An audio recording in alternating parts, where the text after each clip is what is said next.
बस मेरा जो है सबसे पहले खान साहब और पार्टी मेम्बरान ILF के तमाम मेम्बरान को मुबारकबाद।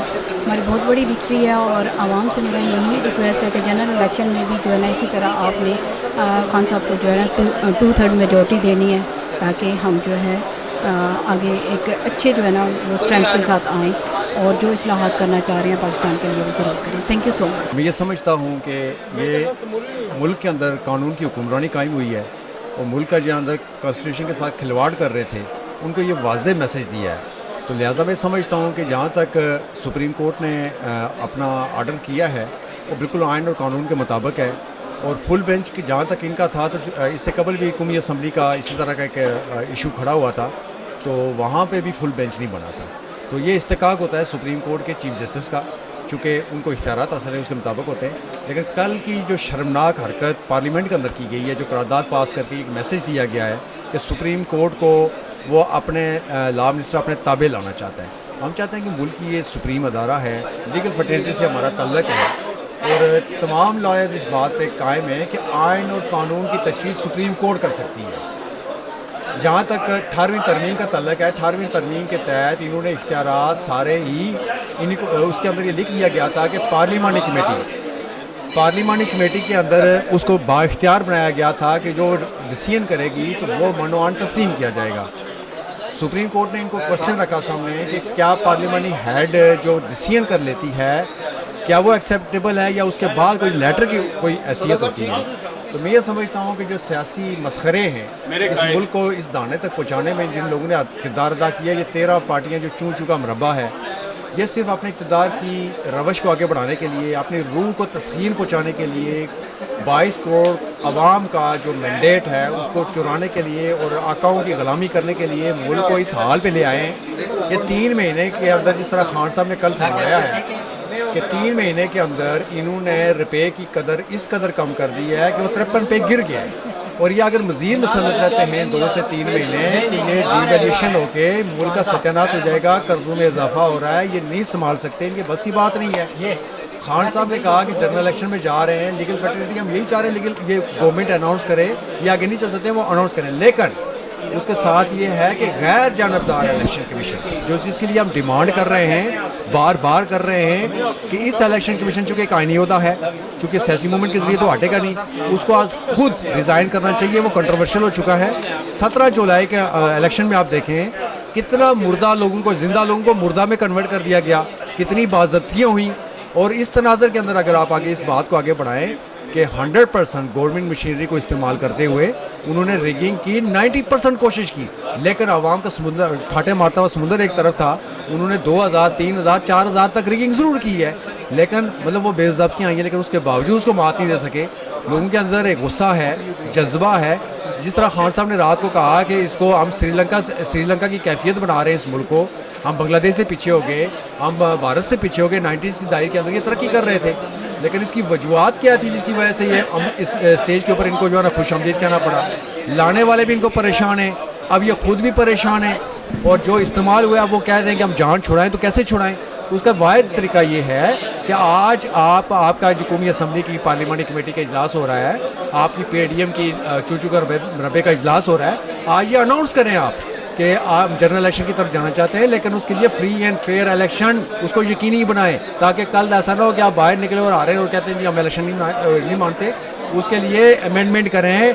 और EVM, जिस तरह खान साहब ने कहा कि 163 तरीके हैं करप्शन के, तो 163 में से EVM 130 को बढ़ा कर देती है, तो बाकी माइनर इशू है, कोई इशू नहीं है। तो लिहाजा आपका सिस्टम, अगर ये बाई इलेक्शन में 25 सीटों के ऊपर सिस्टम बैठ गया, PP7 के अंदर आपकी रात गए तक रिजल्ट नहीं आए, दूसरे दिन रिजल्ट आए, वहाँ पे भी रीकाउंटिंग के लिए आप तैयार नहीं थे, वो नून लीग का उम्मीदवार भी तैयार नहीं था, उन्हें पता था कि जो रिजेक्ट हुए हैं वोट पर कंसिडर हो जाएंगे। लिहाजा ये मतलब हमारी 17 सीटें थी, लेकिन हमें 15 दी गई, लेकिन उसके बावजूद मतलब इन्होंने, हमने तिगरी का नाच उनको नचाया, आवाम ने नचाया, और यह आवाम का गुस्सा था। लोग मतलब तंग हैं महंगाई से, गुर्बत से और इनके इक़दामात से। लेकिन बिलावल भुट्टो जो गुफ्तगू कर रहा है पार्लियामेंट के अंदर खड़े होके, उन्होंने कहा जी हम ब्लैकमेल हुए, गवर्नमेंट पीपल्स पार्टी की थी उस वक्त, जब आप मतलब क्या जजेस ने आप पे दबाव डाला था कि 18वीं तरमीम के जो है ना हमारे इख्तियारात महदूद किए गए तो 19वीं तरमीम लाएं, और आज कल जो है इन्होंने करारदाद पास करके सुप्रीम कोर्ट को क्या कहते हैं सुप्रीम कोर्ट को ताबे करना चाहते हैं अपने अहकामात के ज़रिए। मैं समझता हूँ कि सुप्रीम कोर्ट आज खुद नोटिस ले इसके ऊपर। ये जो कार्रवाई है सारी गैर कानूनी तौर पे हो रही है, उनके पास कोई मैंडेट ही नहीं है। ये CDA की हुकूमत है। मैं नहीं समझता कि 7 किलोमीटर से बाहर इनके कोई अहकामात अमल दरामद होंगे।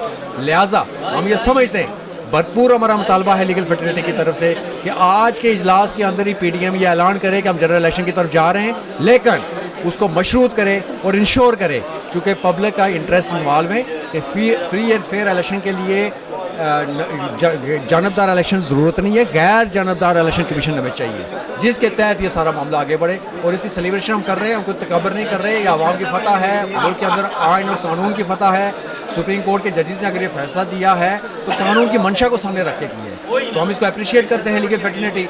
अगर चंद साबिक सदूर को इस्तेमाल करके या बार कोर्सों को इस्तेमाल करके पार्लियामेंट उसको जवाब बना के उसको अगर चढ़ाई करना चाहती है तो ये अपने इक़्तिदार को जो है ना वो क्या कहते हैं दावत देंगे कुर्बान करने के लिए। हम इनको सियासी शहीद नहीं बनना देंगे। हम कहते हैं यहाँ इस मुल्क के अंदर रहें। कल सुना है कि शहबाज साहब के साहबजादे अपने भाई की रफाकत में ज़्यादा वो उनको याद आ रही थी, बाहर भाग रहे थे, तो उसने FIA ने उनको ऑफलोड कर दिया।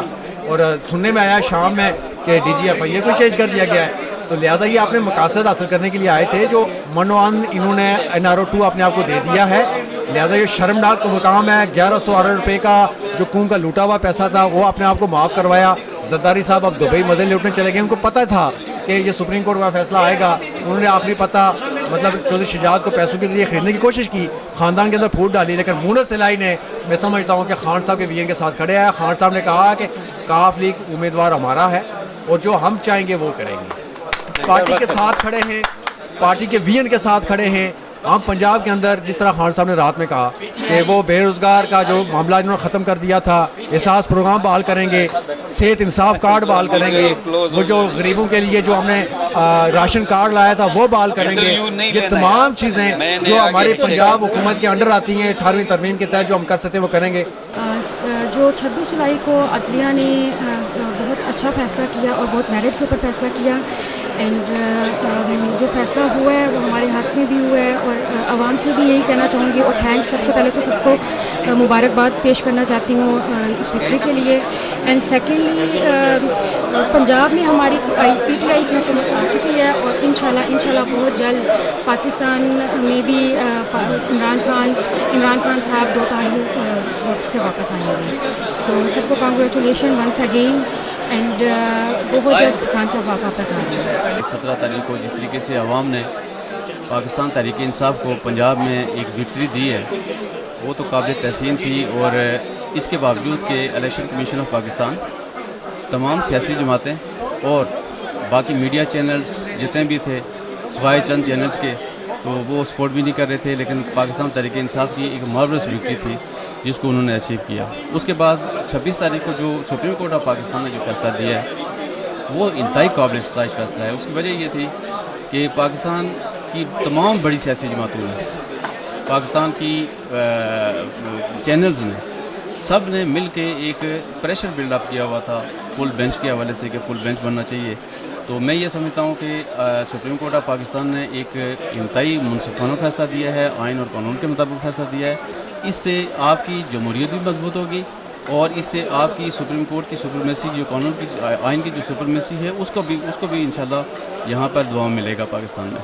और इंशाल्लाह नेक्स्ट अब पाकिस्तान तहरीक इंसाफ की पंजाब में तो गवर्नमेंट बन गई है, जनरल इलेक्शन की तरफ जाना चाह रही है पाकिस्तान तहरीक इंसाफ। और आवाम से गुजारिश ये है कि आवाम पाकिस्तान तहरीक इंसाफ के विजन को देखते हुए, इमरान खान के विजन को देखते हुए, पाकिस्तान तहरीक इंसाफ का जो मंशूर है उसको देखते हुए अगर इस मुल्क में बेहतरी चाहते हैं, इस मुल्क को कहीं ऊपर ले जाना चाहते हैं, तो मेरी सबसे रिक्वेस्ट ये है कि पाकिस्तान तहरीक इंसाफ को वोट करें, सपोर्ट करें। इंशाल्लाह पाकिस्तान एक पूरी दुनिया में उभरता हुआ मुल्क नज़र आएगा। Thank you very much. 17 जुलाई की जो विक्ट्री है इलेक्शन में और सुप्रीम कोर्ट का जो ऑर्डर है वो आवाम के लिए एक पैगाम है कि वो PTI का साथ दें। और PTI ही एक ऐसी पार्टी है जो पाकिस्तान को इससे बहरान से निकाल सकती है।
एक